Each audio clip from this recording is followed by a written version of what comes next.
Now, can they really out Christopher Ward, or out Monta? That's what I've been thinking about since I heard about this one. Because that's exactly who they're aiming at with this new release. It's the new updated Canton from Jack Mason, and you can kind of think of it as a Texas Aqua Terra.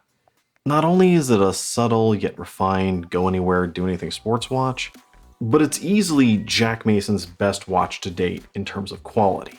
They've definitely taken things up a notch with this one.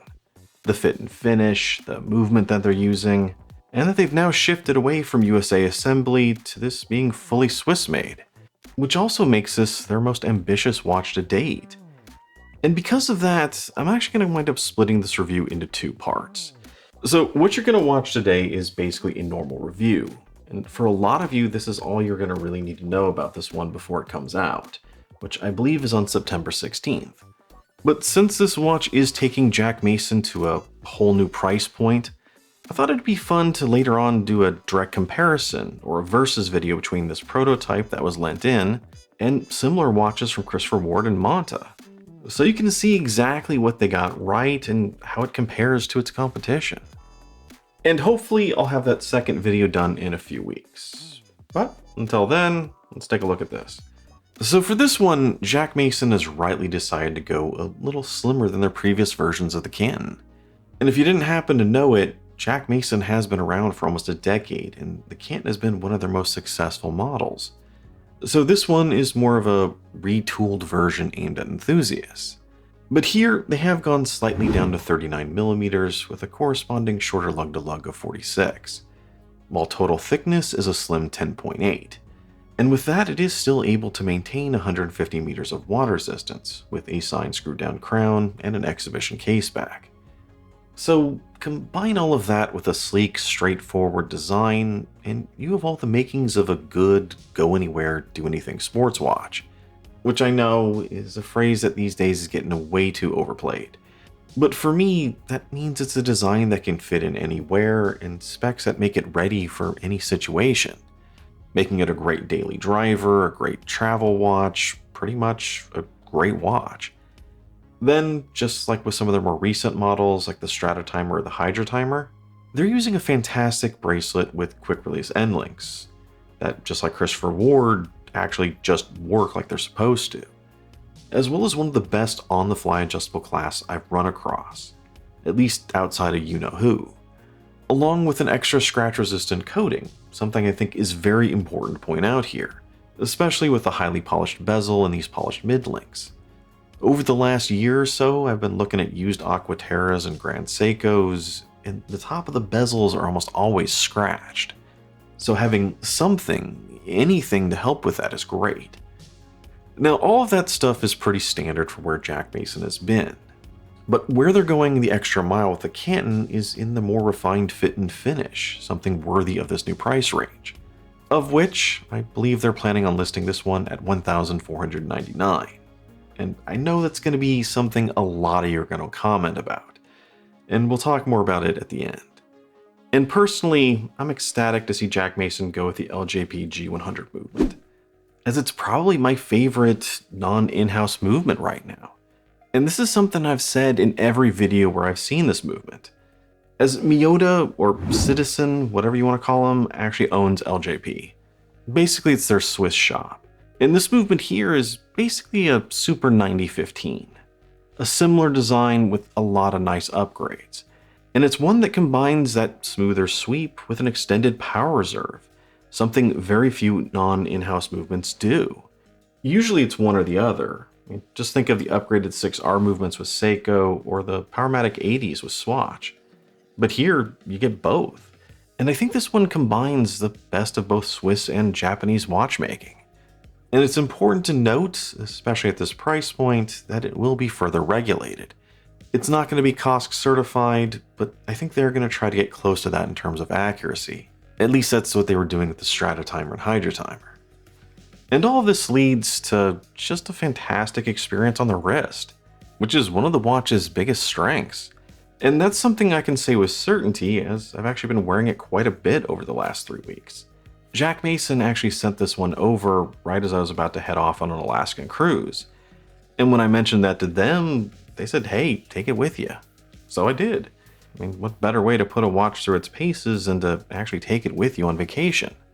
And a lot of that comfort, I think, is just thanks to its great size paired with a fantastic bracelet. The design of the bracelet is that of a basic oyster style, so maybe a little bit boring, but fairly standard for watches these days. But where Jack Mason changes things up a little bit is in the highly polished mid-links. Now, these can be a source of contention. I've heard it and seen it before with other watches. And I think it can, and especially here with the really polished bezel, look great with some watches. But the trick is, and why it's kind of a big issue, is that those types of mid-links tend to get scratched up over time. And normally that would be my concern here as well. But the scratch-resistant coating they applied helps with that big time. And I can tell you that firsthand from actually traveling with this one. But beyond the design, it's just a great bracelet. Good feel, nice taper going from 20 to 16, with one of the best on-the-fly adjustable clasps I've seen. It's similar to the one on the Strata Timer, and that is one of the reasons I love that watch, just because of how comfortable it makes it to wear. It's narrow, not too thick, and has a nice curvature to it, and a really smooth on-the-fly adjustment system. Now, the overall design is beautiful. It's a subtle design that surprises you the more you wear it. I think that's the best way I can describe it. And I think the best example of that is the dial. The case here is good. It's fairly simple, fairly straightforward, but has a beautiful finish.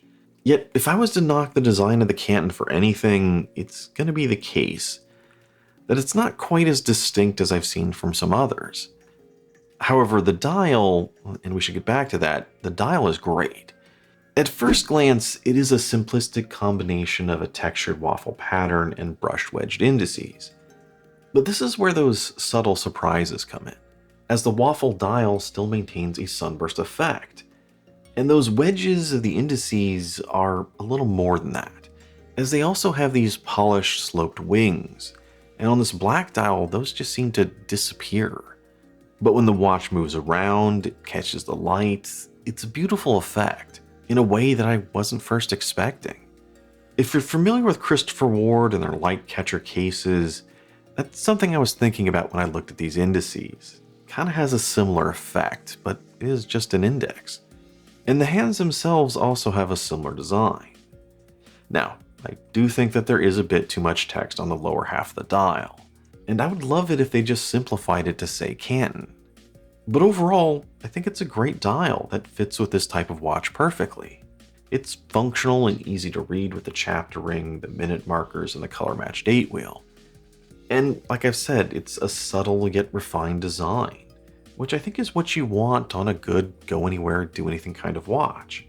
You want something that'll fit in anywhere. That said, a counter-argument to all of this actually comes from my wife. It's a long story, but the short version was that someone noticed it on my wrist on the ship, and we went up talking about it. And as we were walking away, I mentioned to her how much they're planning on selling this one for. And her response was that it just seemed too simple for that. That with a watch at that price, she'd expect more. And she's not exactly wrong, but it's also not quite the point of this one. So think Aqua Terra, Tag Carrera, Oyster Perpetual, the legendary Sarb 033. Or if you want to look in the microbrand world, you got like the Monta Noble, the Formic Essence. Yeah, I could go on and on and on with this stuff. But it's that kind of watch with that kind of feel. And as I just pointed out, there are a number of those out there at various price points.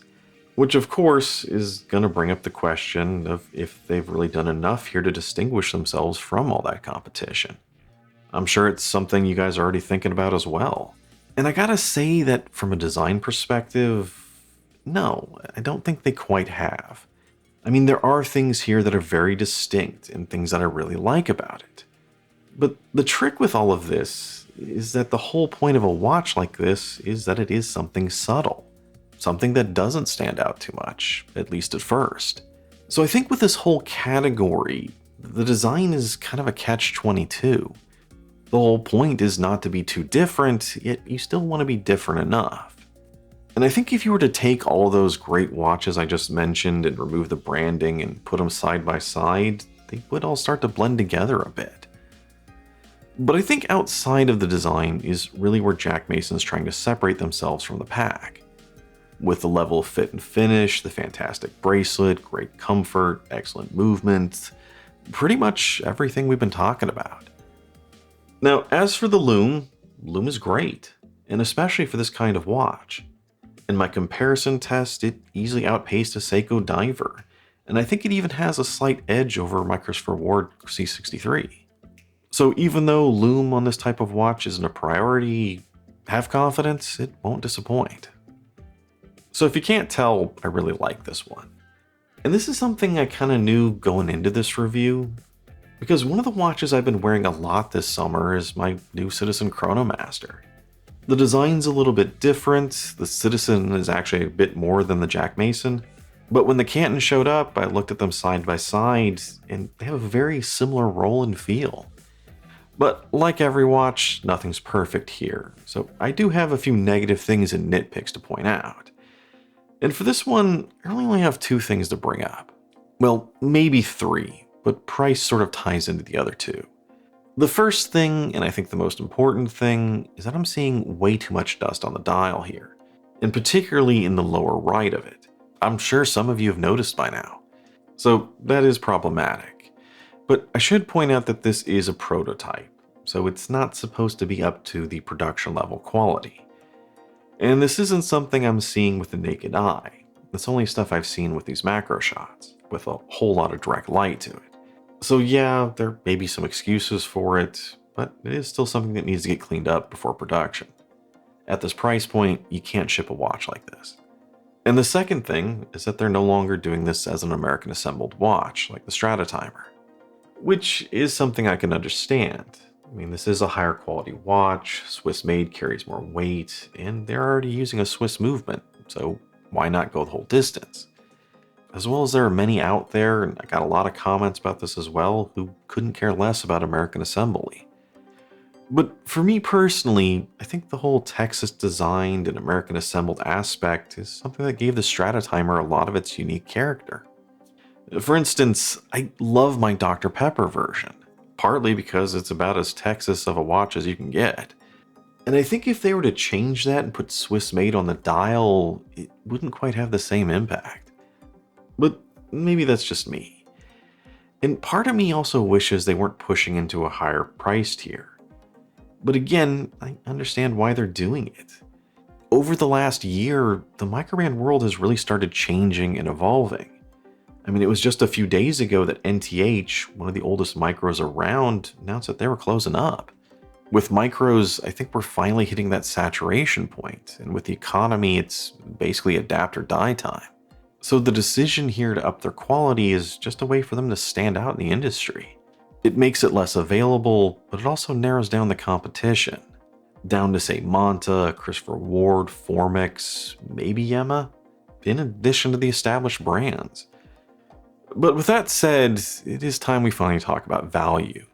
And again, these are going to have an MSRP of $1,499. And honestly, I'm going to do a little bit of a cop-out here because I think it's going to be better to really talk about this in the next video, where you can see how it directly compares to 2 of its competitors.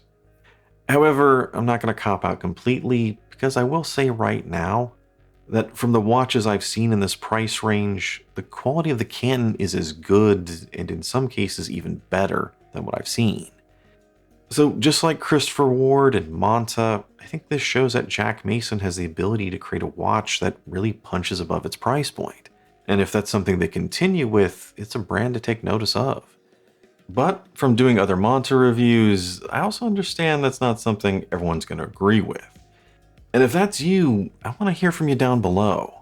Because I already know some of you are going to say something about, why would I buy this when I could buy something like a used Tudor for less or some other brand? And again, if that's you, please tell me down below, and I'd love to hear the reasons of why you think that particular watch would be better than this. I'm not saying it isn't, I just want to know your reasons. Because for me, when I evaluate value, I don't really take brand or brand identity or the heritage and all the hype that goes along with it into account. Because for me, that's almost impossible to truly evaluate. I focus more on what's tangible, what you're physically getting, the quality of the piece, the fit and the finish, the movement, the specs, the features, all that. And I think the Canton has a lot going for it in that way. But, I'm still curious to hear your thoughts about it.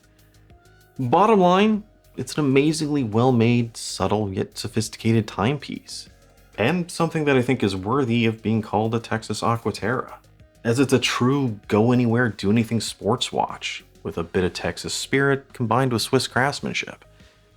So for me, Jack Mason did a great job here, and that's not even a question. What is, however, is that if the world is really ready for something like that, are they really ready for a Texas Aqua Terra? And I think for those that do take a chance on it, they're going to be extremely happy with it. Now, keep an eye out for part 2, where we're going to see exactly how this compares to its competition. But in the meantime, you guys all know what to do down below. Let me know your thoughts on this one, as well as the usual like, comment, and subscribe. I'm Shane, this is Relative Time, and I'll see you next time.